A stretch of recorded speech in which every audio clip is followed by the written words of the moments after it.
semua. Ku nantikan dirimu di depan kelasmu, menantikan kami.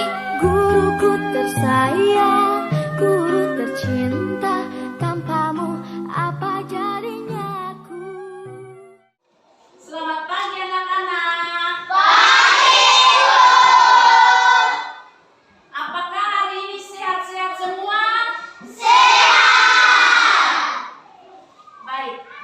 Hari ini kita belajar tentang Yesus taat pada Allah.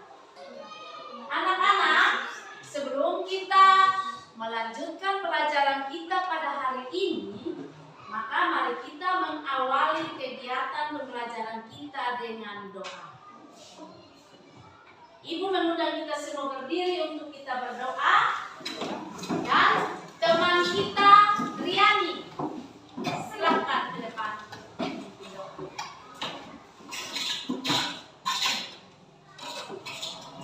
Mari kita berdoa. Dalam Bapa dan Putra dan Roh Kudus. Amin.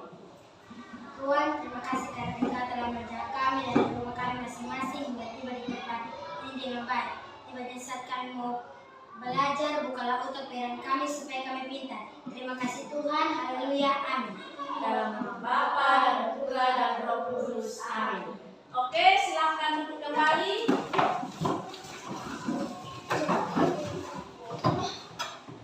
Siapa yang masih ingat pelajaran minggu lalu? Ya? Maria dan Elisabet menanggapi rencana Allah.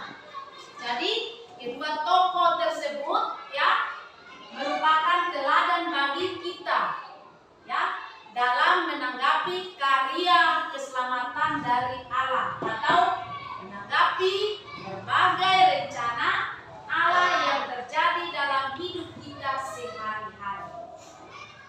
Siapa yang masih ingat malaikat yang membawa kabar gembira kepada Maria? Malaikat Gabriel, ya. Jadi malaikat Gabriel yang diutus Allah untuk menyampaikan kabar gembira kepada Maria. Kita belajar tentang Yesus taat kepada Allah. Hari ini yang akan kita capai adalah kita memahami dan meneladani Yesus yang taat kepada Allah sehingga kita mampu mewujudkan imannya di dalam kehidupan kita sehari-hari.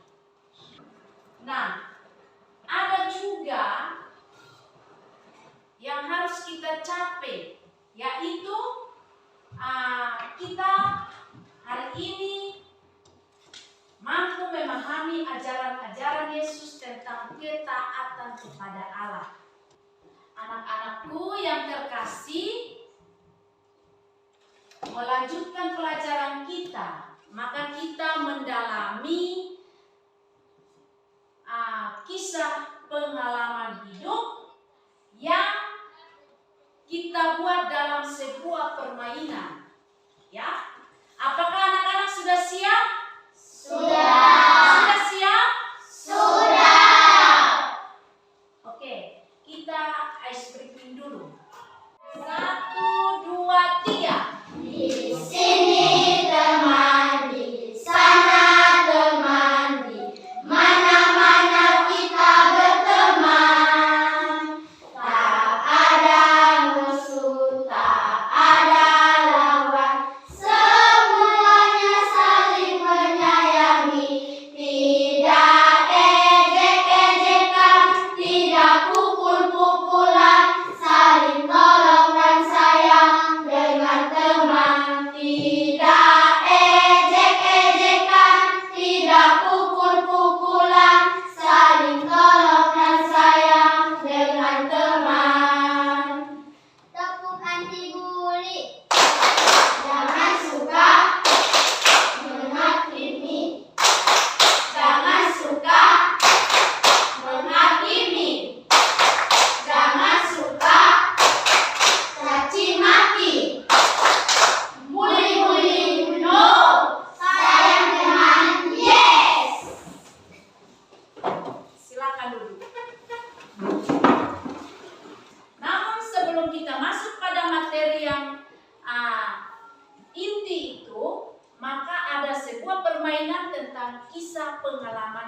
kita sehari-hari.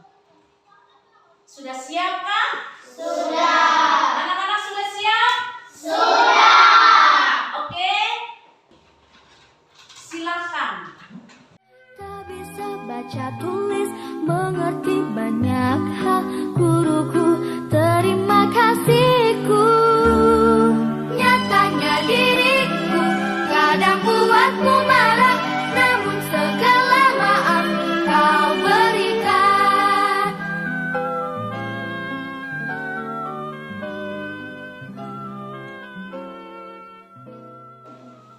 Oke.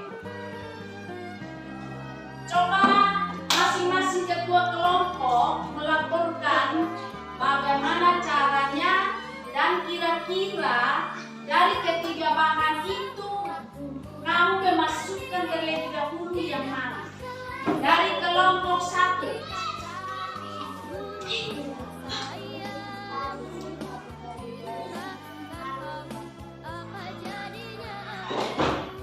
Pasir. Mereka memasukkan duluan pasir, lalu yang kedua itu kerikil halus atau kecil, baru kerikil besar. Oke, kita tepuk tangan dulu untuk kelompok 1. Ibu pinjam ini kelompok 2. Tadi apa yang lebih dulu? Batu besar. Tadi ibu katakan lambang dari batu besar itu adalah hal yang lebih penting, yang paling penting, yang paling utama. Nah, di sini menggambarkan bahwa kelompok ini mereka biasa melakukan hal-hal yang lebih penting dari dahulu.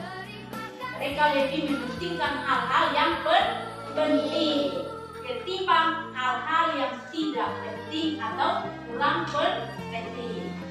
Mereka mengutamakan hal yang lebih penting, lalu yang kedua hal-hal yang kurang penting. Karena kurang penting maka mereka lebih utamakan hal yang lebih penting.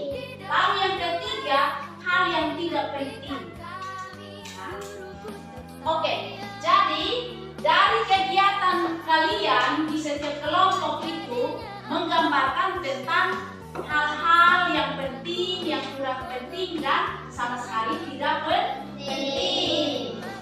Jadi terkadang kita manusia itu, ya, terkadang kita manusia selalu mementingkan atau mendahulukan hal-hal yang tidak penting. Contohnya seperti kelompok 4, ya.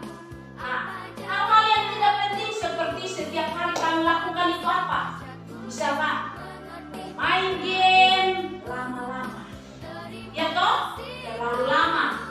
Lebih pentingkan game itu, ya. Menurut mereka itu game itu lebih penting daripada hal-hal yang penting, ya. Ya, misalkan mengerjakan PR, ya. Itu hal yang lebih penting atau tidak? Itu lebih penting, ya. Mengerjakan PR, lalu membantu ibu atau ayah di rumah. Nah, itu hal-hal yang lebih penting. Biasanya dalam kehidupan sehari-hari itu kita lebih mengutamakan hal yang tidak penting. Nah, kalau kita mengerjakan hal yang tidak penting, lalu baru kita mengerjakan hal yang penting, maka kita mengerjakan hal yang tidak penting itu waktunya sudah habis. Waktunya sudah habis. Jadi kita tidak bisa mengerjakan hal yang lebih penting lagi. Misalkan kamu bermain game sepanjang hari di kamar sampai mengantuk, tidur. Lalu PR yang Bapak Ibu guru berikan kamu tidak kerjakan. Nah, contohnya seperti itu. Bisa mengerti? Bisa. Bisa? Bisa. Sekarang kita masuk pada langkah yang berikut, ya, yaitu mendalami, ya, kita mendalami kisah Yesus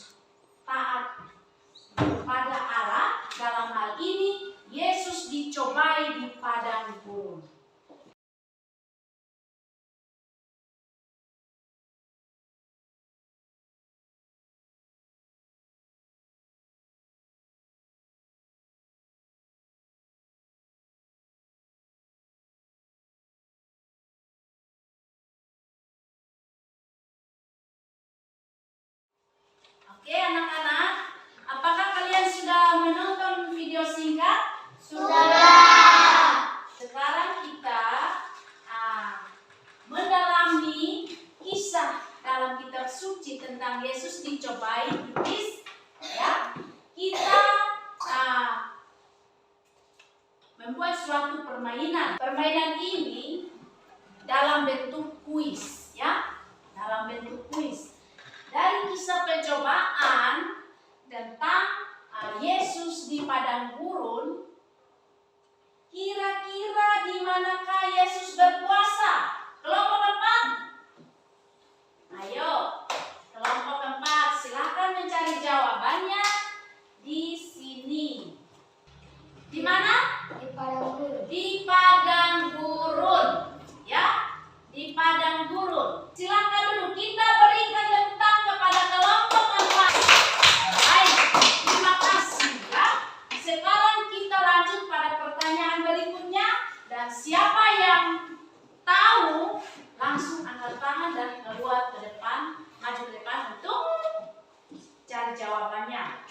Pertanyaan yang berikut, godaan apa saja yang ditawarkan iblis kepada Yesus? Merubah batu menjadi roti. Iya, godaan pertama itu merubah batu menjadi roti. Kita berikan tepuk tangan.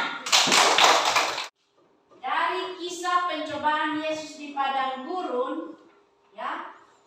Tadi kalian sudah simak di dalam video singkat itu, ya. Nah, dalam kehidupan kita sehari-hari, kita tidak terlepas dari berbagai macam godaan. Godaan itu biasa datang dari mana? Iblis. Iblis atau setan atau roh jahat. Apakah anak-anak dalam kehidupan sehari-hari pernah mengalami godaan? Pernah? Pernah tidak? Benar. Yesus ya pernah digoda oleh roh jahat atau iblis saat Yesus berpuasa di padang gurun, ya. Itu selama berapa hari? 40 hari, 40 malam. Dari kesimpulan tersebut tentang Yesus dicobai di padang gurun, ya, sebagai bahan refleksi, ya, sebagai bahan refleksi untuk kita semua.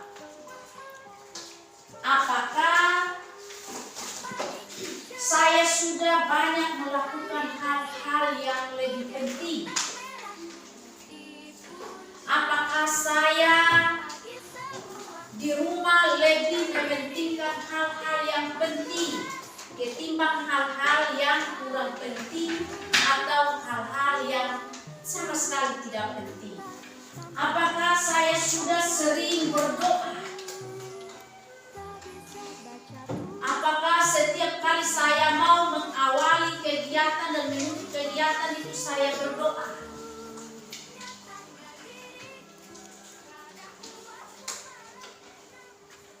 Apakah saya sungguh berbakti, ya, kepada perintah Tuhan? Apakah di rumah saya sering melawan orang tua? Atau selalu berbakti kepada orang tua? Itu merupakan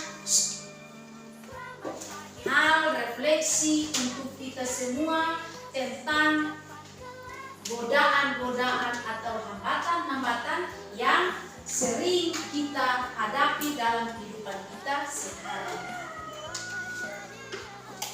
Langkah yang berikut, ya, kita melakukan aksi, ya. Aksi ini Ibu minta kalian menuliskan doa yang isinya tentang permohonan kepada Tuhan yang dapat mengatasi setiap cobaan atau godaan dalam meraih cita-cita.